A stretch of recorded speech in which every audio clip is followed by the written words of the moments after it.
Beno ba, tutorial honen bitartez, gai berri bat ekingo diogu.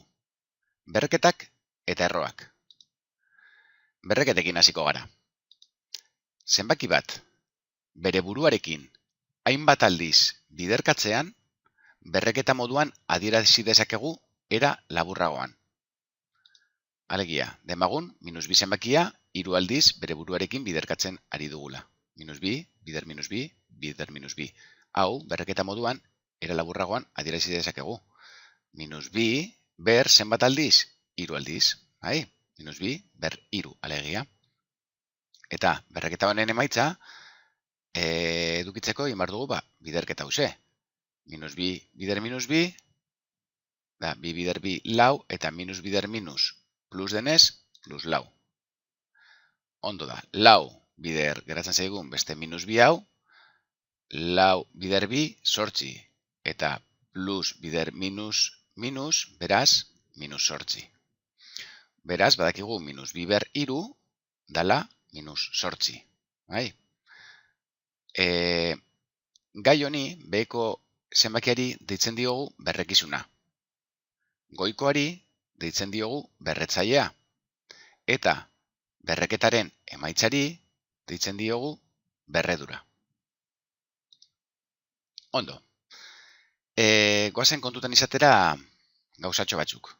Berrekizuna positiboa bada, berredura beti positiboa izango da.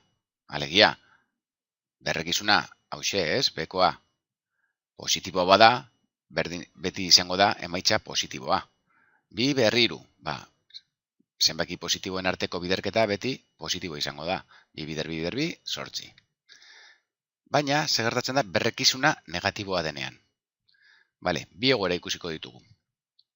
Berrekizuna negatiboa denean eta berretzailea bakoitia denean. Adibidez, -2, berrekizuna negatiboa, eta berretzailea zenbaki bakoiti bat.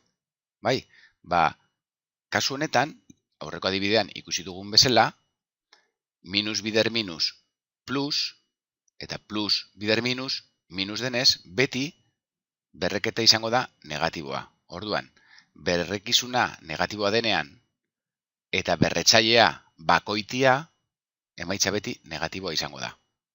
Zer gertatzen da aldiz, berretzailea bikoitia denean. Hau da, berrekizuna ere negatiboa, baina berretzailea bikoitia. Kasu honetan, emaitza beti positiboa izango da. Zergaitik? Hemen ikusten dugun bezala, minus bider minus lehenengo plus da. Bai, bider minus dela hurrengoa, honek ere ematen digu, plus bider minus, minus. Eta orain minus hau, bider azkena ere dela minus bider minus, plus. Beraz, emaitza positiboa. Bai, orduan, berrekizuna negatibo denean, hau bakoitia bada, berretzailea bakoitia bada, negatibo. Eta berrekizuna ere negatiboa denean, baina berretzailea bikoitia denean, emaitza beti positibo. Kontuz gauzatxo batekin. Parentesirik ez badago. Alegia, askotan erratzen zarete honekin. Ni baldin badaukat, -2 berlau, berlau honek ez dio eragiten ari ikurrari. Bai, da minus, eta gero daukat aparte 2 berlau.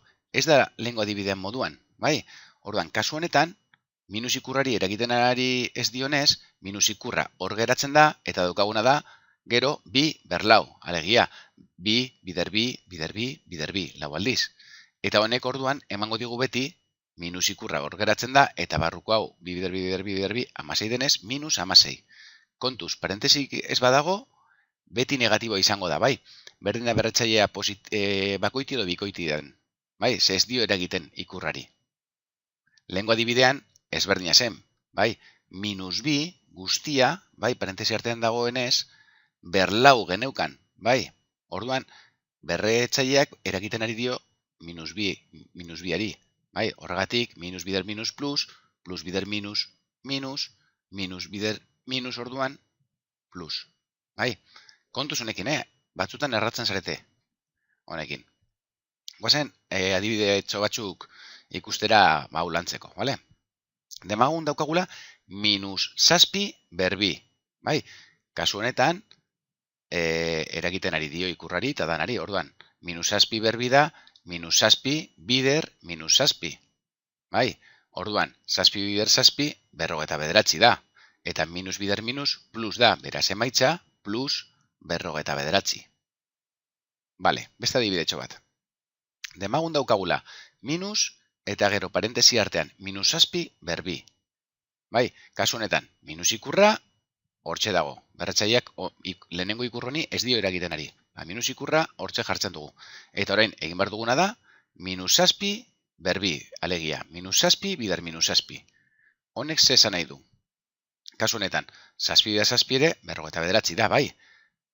Bai, baina hemen zer daukagu, minus, bider minus, plus, bider minus, minus, bai. Minus hau hortxe geratzen da, eta minus zazpi bider minus zazpi, plus da, plus 59. Beraz, geratzen zaigun emaitza da, minus 59.